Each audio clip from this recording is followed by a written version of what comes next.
آج دو سوال ہیں جن سے میں چاہوں گی کہ میں پہلے شروع کروں اور پھر انشاءاللہ آڈینس کی طرف سے کوشچنز ہو یا انشاءاللہ یوٹیوب پہ relevant to the topic questions ہو جن کو لیا جائے.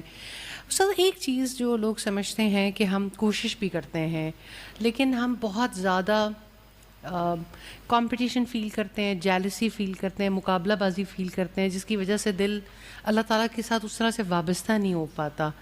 اگر ہم بچوں کی معاملات میں دیکھیں تو دوسروں کے بچوں سے کمپٹیشن ہے. اگر ایک خاتون آج صبح ہی انہوں نے مجھے گجرات سے لکھا, انہوں نے کہا کہ میری شادی کو 14 سال ہو گئے ہیں, 8 سال ہو گئے ہیں سوری, اور میری اولاد نہیں ہوئی اور کبھی اللہ تعالیٰ کی طرف سے یہ مہربانی کا معاملہ ہوا ہی نہیں. لیکن اب مجھے میری فیملی بھی بہت ریئلائز کرواتی ہے, مجھے لگتا ہے کہ مجھے جملوں میں, مجھے باتوں میں یہ ریئلائز کروایا جاتا ہے. اور ابھی میری دیورانی کی شادی ہوئی اور 4 مہینے کے بعد اللہ تعالیٰ نے اس کو نعمت دے دی, تو شاید میں خود بھی بہت فیل کرنے لگ گئی ہوں, ایک کمپٹیشن بھی, ایک جیلسی بھی. کسی کے بچے کامیاب ہیں تو دوسرا فیل کر رہا ہے, کسی کا کاروبار کامیاب ہے تو کوئی دوسرا فیل کر رہا ہے, کسی کی کوئی دنیاوی سکسیس ہے.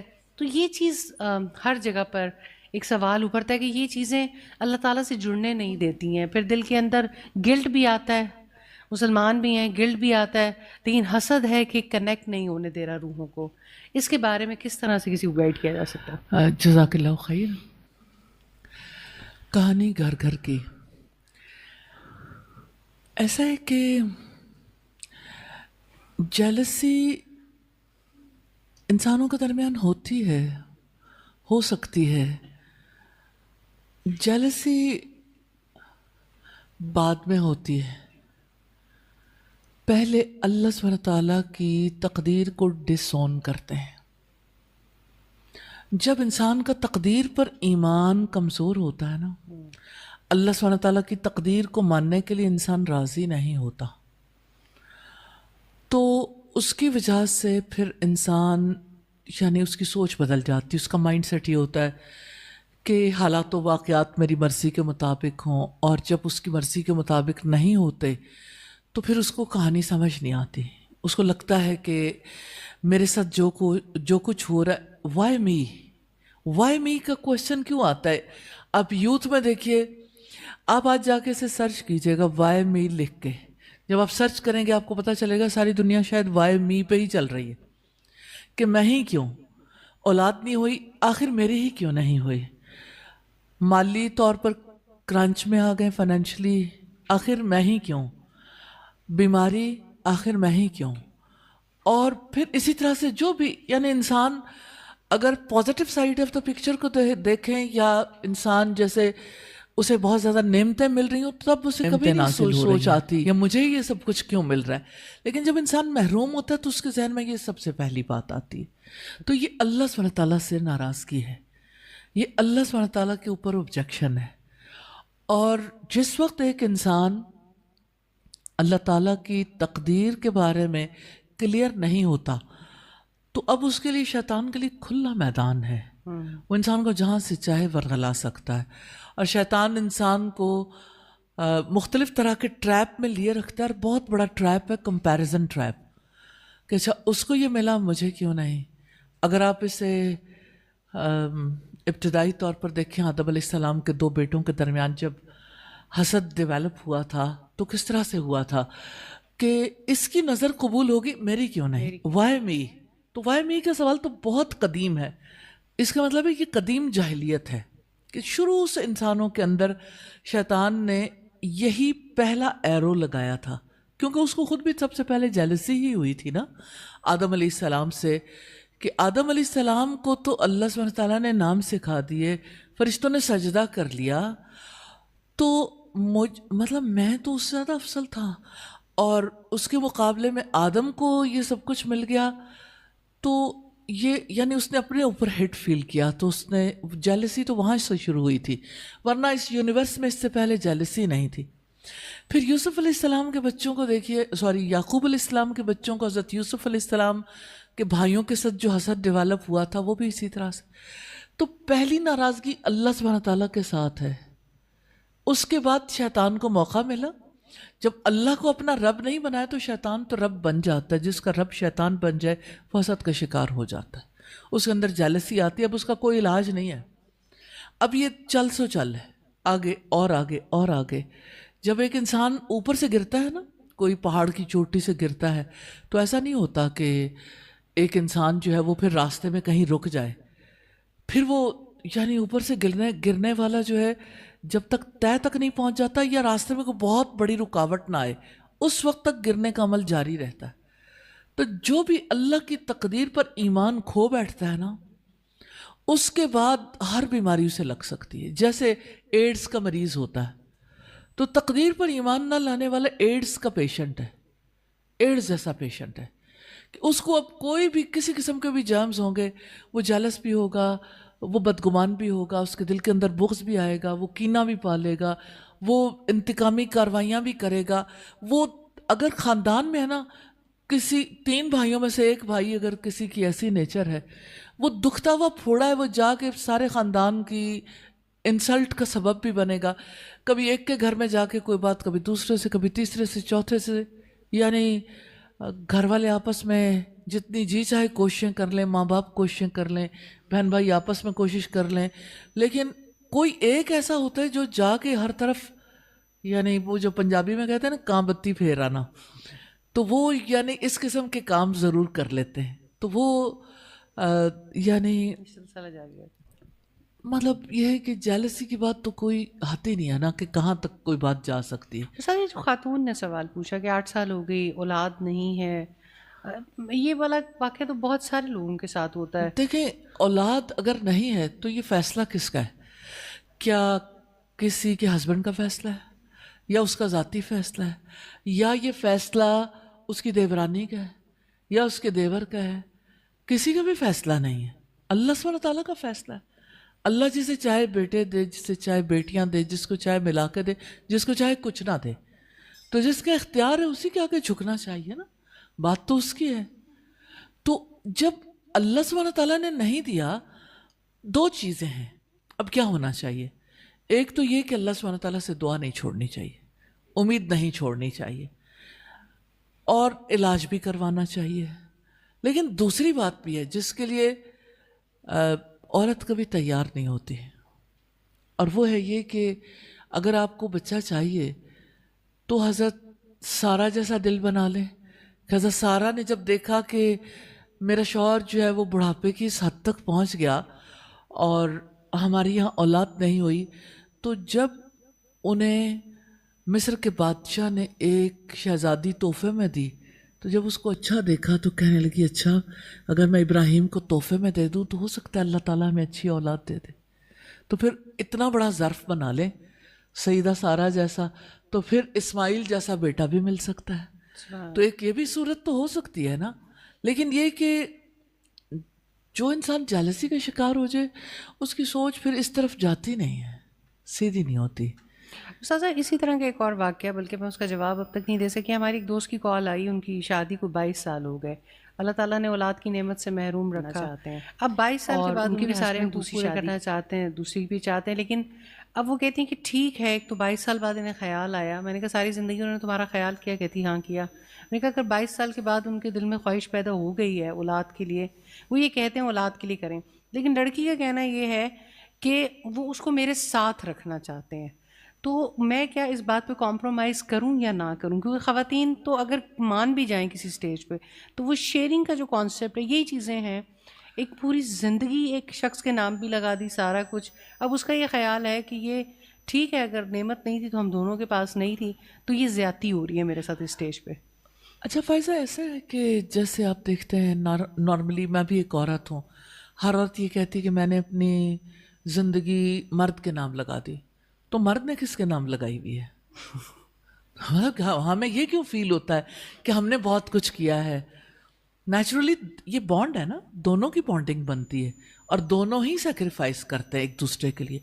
تو اگر 22 ایئرس تک خیال نہیں آیا تو یہ غلطی ہے. خیال پہلے دن سے ہوتا ہے، اور میں یہ کہتی ہوں یہ بہت بڑا صبر ہے کہ 22 برس تک اپنی وائف کو یہ نہیں کہا.